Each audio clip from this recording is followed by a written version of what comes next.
I wasn't given, think for myself. Summer camps, no rides to school. I never thought the world was cruel.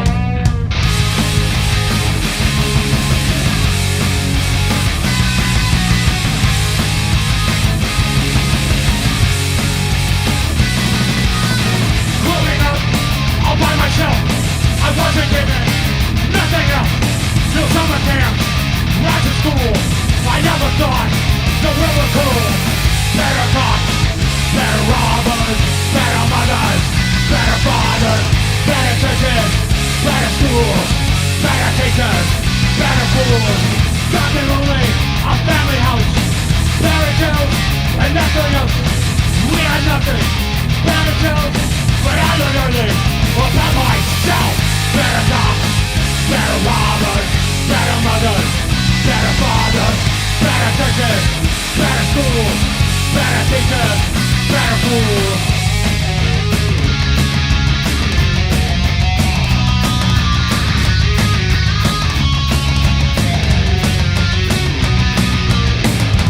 Cops, robbers, mothers, fathers, churches, schools, teachers, fools. Better cops, better robbers, better mothers, better fathers, better churches, better schools, better teachers, better fools. Cops, robbers, mothers, fathers, churches, schools, teachers, fools. Hi, we're the boneless ones, and we'll see you at Dynamo Metal Fest. Arr!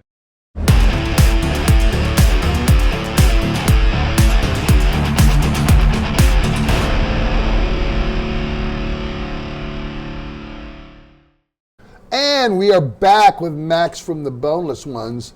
And Max, you weren't doing anything musically in between the time where you said you're doing merchandise and you're really successful at that. Were you playing in anything, bands that you did any demos or? Sure. Or in the 90s, I was in a 90s? couple groups. One here in Oakland, based right up the street, called Matchbox, which is a drunken slur on my name. And Matchbox. Then another group based out of Portland called Erebus. But that was 90s stuff. And Erebus was kind of a new metal band, and it was interesting to do. The kids were all. Do you like to play metal? 1920.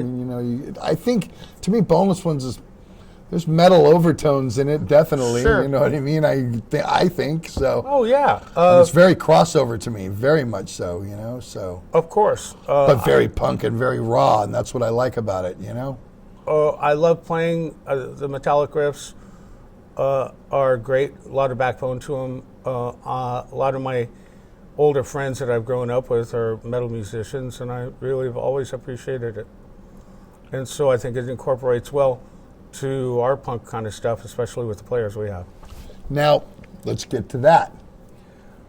Because you have two guys that are kind of heavy hitters in the band, but I don't want to start with that. I want to start with, unless that's the inception. How did it start?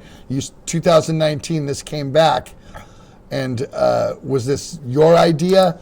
Whose idea was it? Were you hanging out with Contos, and Contos goes, "Yo, I think we should do this"? And a little mix of both. I had gotten back together, being friends, or reconnecting with Chris. I moved up to the Sierras and lived up in the Sierras for 15 years. Reconnected with Chris, so we've been chit-chatting and seeing each other occasionally when I was in the Bay Area.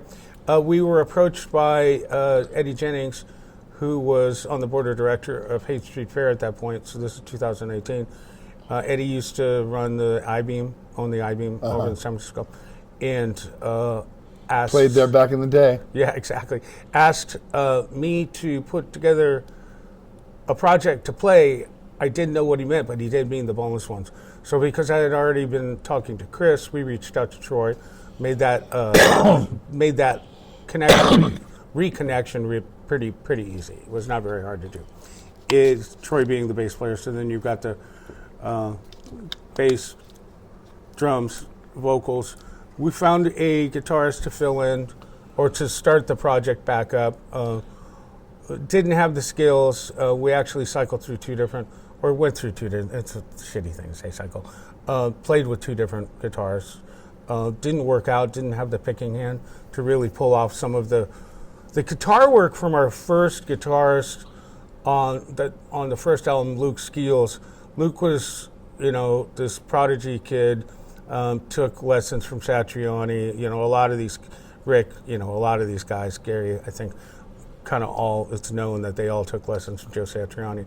So our first guitarist was heavily influenced by Satriani, and that's how we get our metal, our historic metal side, because of our first guitarist, Luke Skeels. So getting back together, we were trying to recapture lightning in a bottle, and it wasn't proving to be very easy. Chris came up with the idea of getting Craig in the band. I'm not sure what was going on. This is 2019. I think Trust the Dead, right? Maybe it was just Trust the Dead. I don't even think he was doing. Which was a great, Spiral Arms. incredible. No, it wasn't, because I never. He was already finished with that. Yeah.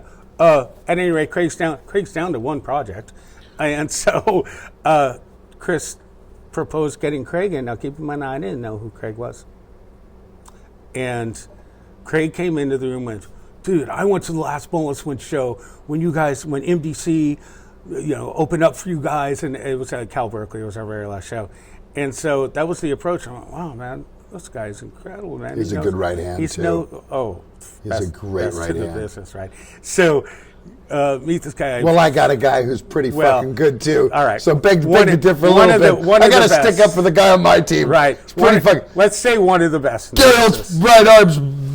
Yeah. Anyway, well, it's like Gary Holt arm. The picking. It should be a Halloween thing. He does thing. picking in songs, and I'm like, how am I supposed to sing over that? All right, you got me. One of the best in the business. Craig comes in. Had learned some of the songs already. Came in, completely set up, ready to go. Did a great job. Does an incredible job of recreating what we had and building on it and starting this whole new sound that we have, or the next version of the sound of the Boneless Ones. Crunchy metal, gallops. There's no problem. I listen to it and go, "That's great." There's no problem with that. Not at all. I mean, it's, Tom Araya told me a long time ago, Zetro, just make it heavy and everything else will fall in place. Yeah. And he's right. Yeah. He's right. So Craig comes back in, Chris, me, Craig, Troy. We got to it pretty quick and started writing songs.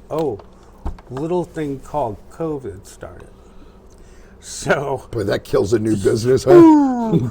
But my thing was and I think everybody would agree, there was two different ways to go: down or up, or hunker down. Meaning build your songs, start getting ready to record. Just float. You can float for a while. We floated. Everybody floated. You can Yeah. float. Well, we went and put together a quiet studio, so all digital, at Chris's house, and started demoing all the songs from the album. We used all that time, so we would all, do our thing and hide in houses, and then, get in the car and drive over to Chris's and go to, a clean room where we knew we could go and take off masks and take our shoes off and get settled in and play, because it was at Chris's house. So we demoed the whole time through COVID, so that towards right at the end of COVID, and I wish I could remember the month, we went into Shark Bite Studios over with Rob. Rob. Yeah. Yes.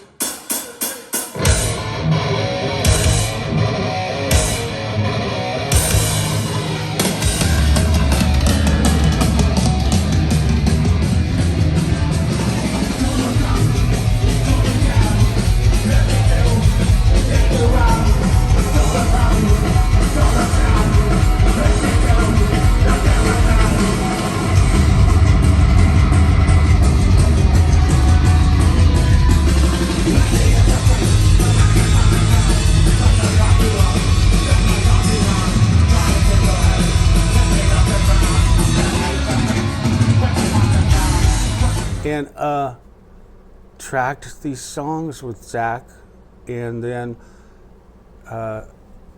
Craig spent, I don't know, 2 or 3 weeks with Matt Weiniger. So Craig was working with him on and off for, I think, about a month to get these tracks done. New album's great, you know. I love the work that they've done. That's kind of the natural progression of what's happened with the band, though, you know, with bringing Craig and Chris in. So we're getting towards the end of COVID. Album's done. These guys had snuck over and done Dynamo with Inner Thrash and all. Yeah, I know. I was there. I don't want to. Yeah. We were on that same day. I don't want to say the next day. I don't want to say before. sneak, but it was just during the end of lockdown. It seems like. So I mean, it was pretty cool. I'll say this: I was on tour for Europe in 7 weeks last summer. It still wasn't ready. Right. They still weren't Trippy. You went there this year. Were they still not ready? They were better. They were still not ready. I know. I have to go there next year, and I know they're not ready. So at any rate, it seemed like by them going out there and doing that, clearly these guys set up a really big presence out there with what they're doing, and we were able to go out this year. We were able to go out to Dynamo this year, and it was pretty incredible. We'll go out to Europe area. We played another show in Belgium. Before that, as a warm-up show. So what's next? Because I know 2 of those guys just signed on to a new project. Yeah. What's next? We already went into that project with them on here, but are you gonna try to play intermittent shows when those guys aren't busy with that? Sure, and stuff? of course. We already have stuff booked for next year. Great. The two schedules. Well, we use the same manager. We have the same management team, who's here on site right now. Well, as long as he knows the schedules. Do you have the 2 same agents that book? Because that's the key. No. See, Yes, of course the agents got to be on the same page, and they'll go, dude, no, this weekend I booked the bone. No, I booked Forbidden this weekend, so. That's my voice. Oh, Yeah, okay, exactly. so you're on that. Thank Okay. God that's all in one spot, too. I have lyrics that I'm carrying around for 2 new songs that we're writing. Well, everybody, tell everybody where they can get Boneless Ones merchandise, where they can get the stuff that you make. You make your own decks too, don't you? Sure. A lot of it's going to be all available. Oh, that oxymoron.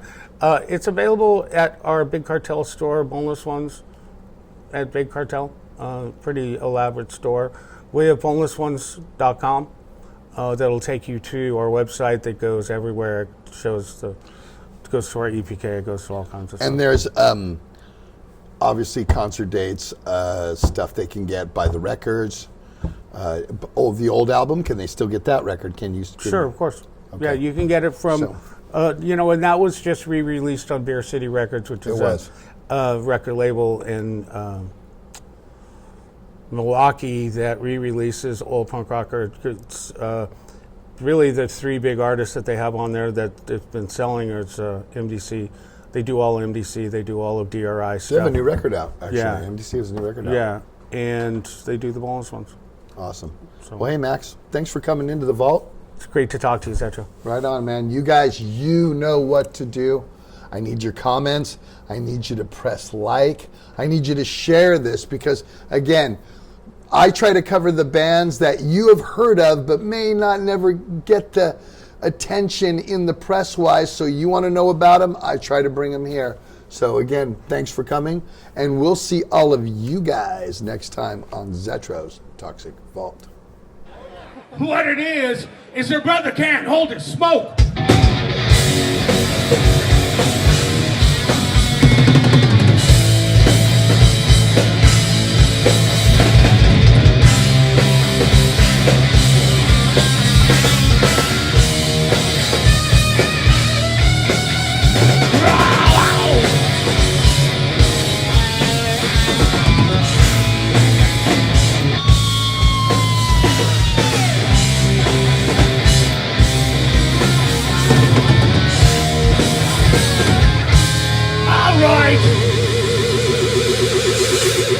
We're gonna give it to you, West Oakland.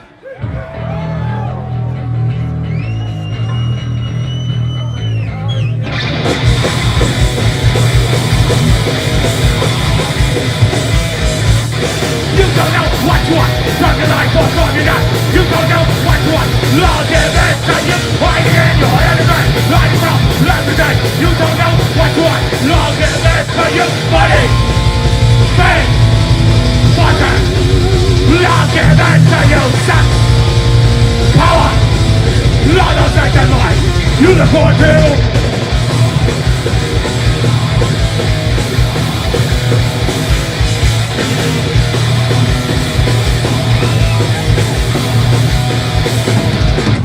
You don't know what's what. Turn your life off from your neck. You don't know what's what. I'll give it to you. Hiding in your eardrum. Hiding from everything. You don't know what's what. I'll give it to you. Money, fame, fortune. I'll give it to you. Sex and power. All those things in life. You look forward to right now.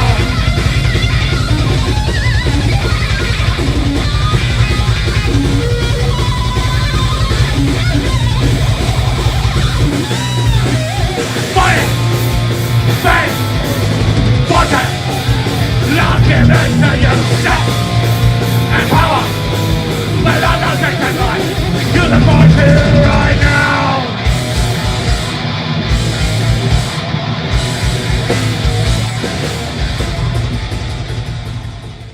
Oh my God, get excited! What's up with the Burgess Ones? I'm Craig. I'm Troy. And I'm Max. And I'm Chris.